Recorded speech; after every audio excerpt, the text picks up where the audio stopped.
ইসলামী আন্দোলন বাংলাদেশ কুঠিয়া উপজেলা শাখা কর্তৃক আয়োজিত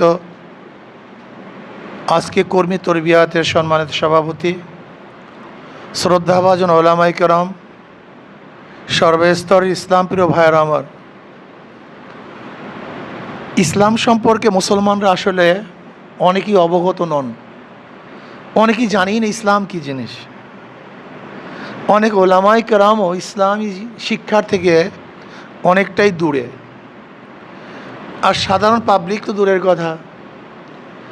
আসলে বাংলাদেশে ইসলাম আমরা বিভিন্নভাবে বুঝেছি,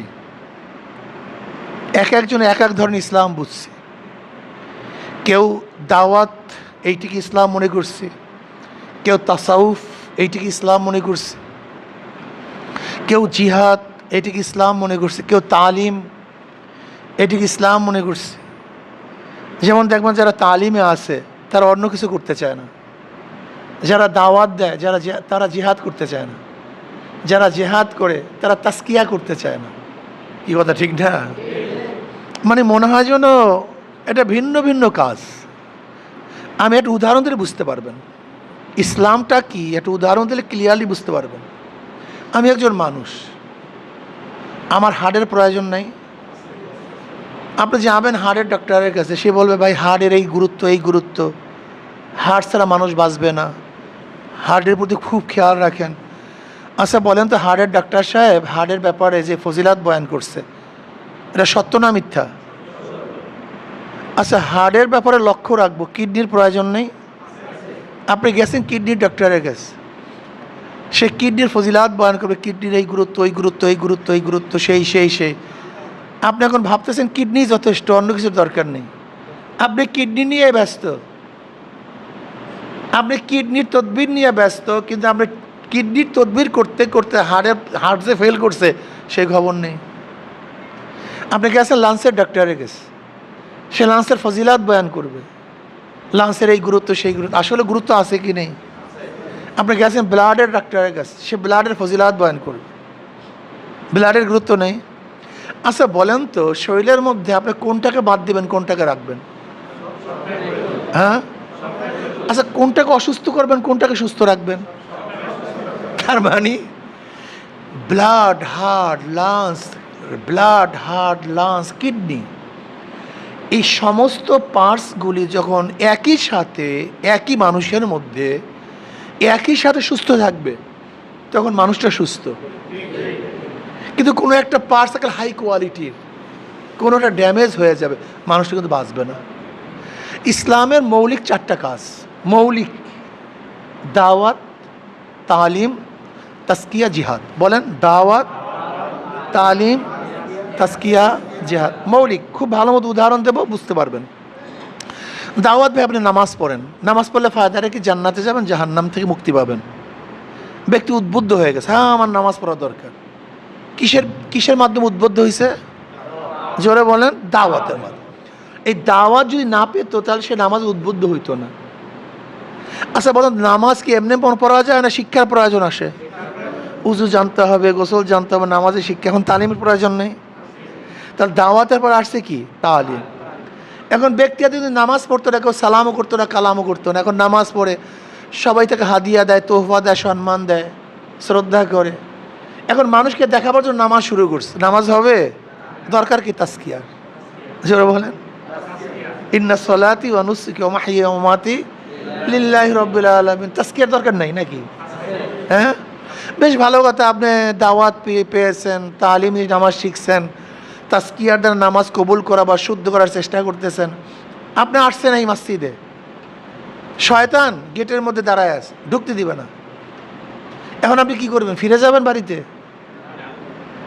মসজিদে ঢুকতে দিবে না আপনাকে, বাড়িতে ফিরে যাবেন? কি করবেন? জিহাদ। ভাগ এখান থেকে শয়তান, দৌড়া, আমি মসজিদে ঢুকবই।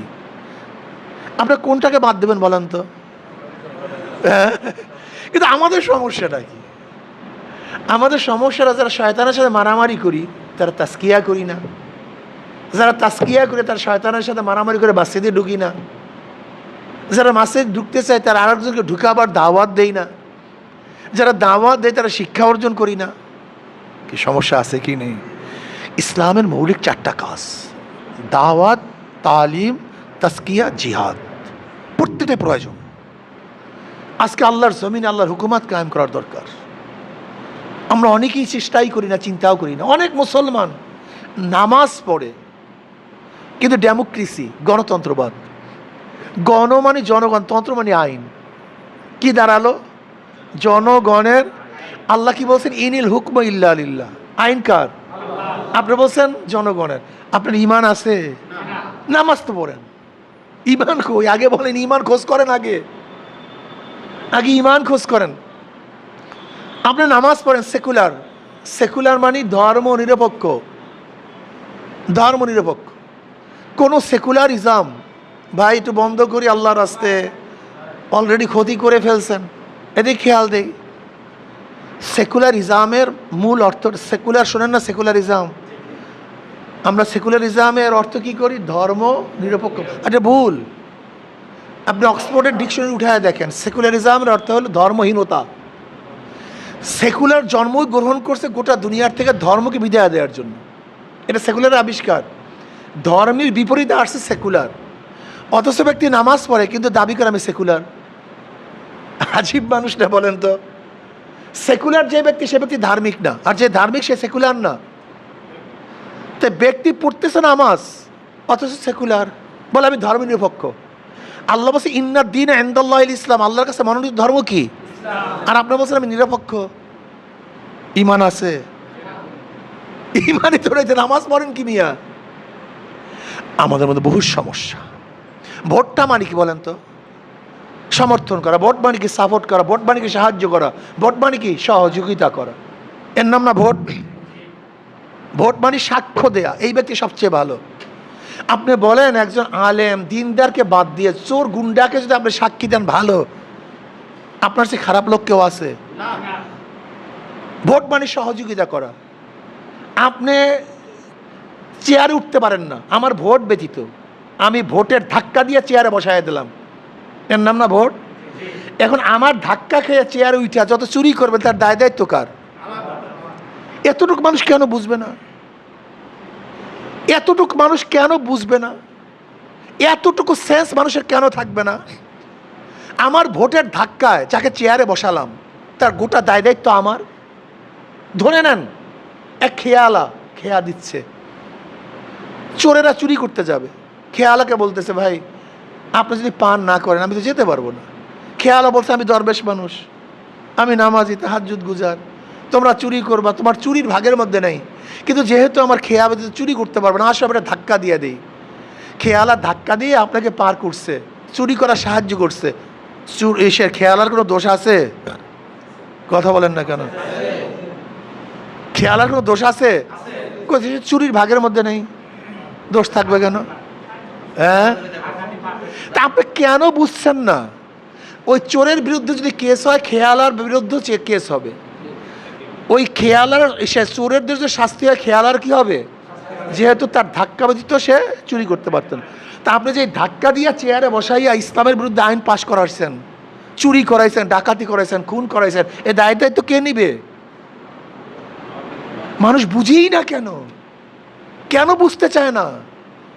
আপনার ভোট ব্যতীত আমি চুরি করতে পারতাম না, আপনার এই সিল ব্যতীত আমি ডাকাতি করতে পারতাম না, আপনার ভোট ব্যতীত আমি মদের আইন পাশ করতে পারতাম না, আপনার ভোট ব্যতীত আমি জেনার আইন পাশ করতে পারতাম না, আপনার ভোট ব্যতীত আমি কোরআনের বিরুদ্ধে আইন পাশ করতে পারতাম না। এই দায় দায়িত্ব কে নিবে?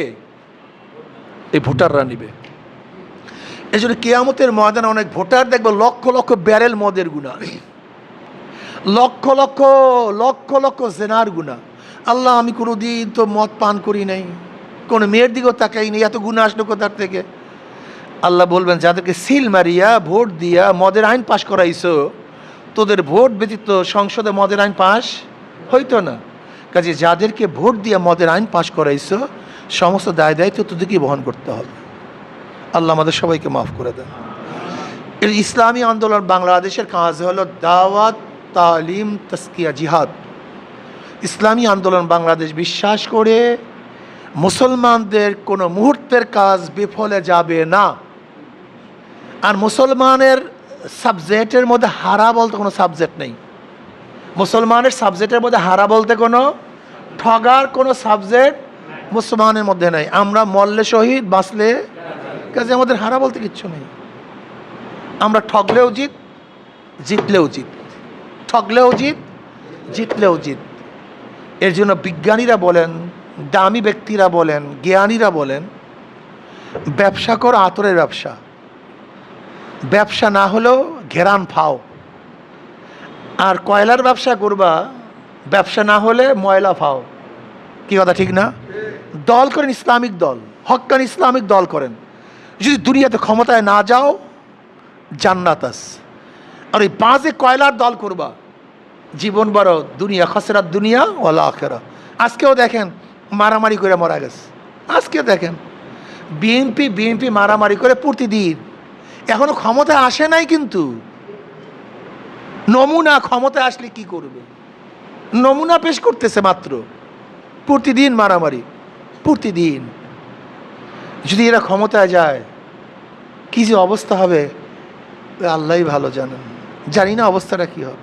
সতর্ক হন, জ্ঞানী হন, দূরদর্শিতা অর্জন করেন। আগামীতে ইনশাল্লাহ অবশ্যই ইসলামকে ক্ষমতায় নিতে হবে। কথা ঠিক না? আপনাদের প্রতীক হাত পাখা, জোরে বলেন কি? যারা নৌকা নির্বাচন করে নৌকা চালাতে পারে না, নাঙ্গল যারা নির্বাচন করে নাঙ্গল নিজেরা চালাতে পারে না, যারা ধানের শীষে নির্বাচন করে নিজেরা ধান কাটতে, যারা কুঠা নিয়ে নির্বাচন করে নিজেরা কাটে না। নৌকা নিয়ে কেউ ঘুমায় না, ধানের শীষ বুকি নিয়ে কেউ ঘুমায় না, নাঙ্গল কেউ বুকি নিয়ে ঘুমায় না। কিন্তু হাত পাখে এমন একটা মার্কা, যে নির্বাচন করে সেও ঘুরাতে পারে, যারা নির্বাচন করে তারাও ঘুরাতে পারে নাকি? হিন্দুরাও চালাতে পারে, মুসলমানরাও চালাতে পারে, ছোটরাও চালাতে পারে, বড়রাও। অন্য কোনো মার্কা বুকে নিয়ে ঘুমায় না, কিন্তু ঘুমের সময় হাত পাখাটা কলিজার উপরে থাকে। কথা কয় না? হাত পাখা কোথায় থাকে? বুকের উপরে থাকলে সর্বজনীন মার্কা। আমি বিশ্বাস করি হাত পাখা যদি বিজয় হয়, এই দেশ বিজয় হবে, জনগণ বিজয় হবে, জাতি মুক্তি পাবে। কাজে আল্লাহ আমাদের সবাইকে একত্রিত ইসলামের পক্ষে কাজ করার তৌফিক দান করেন।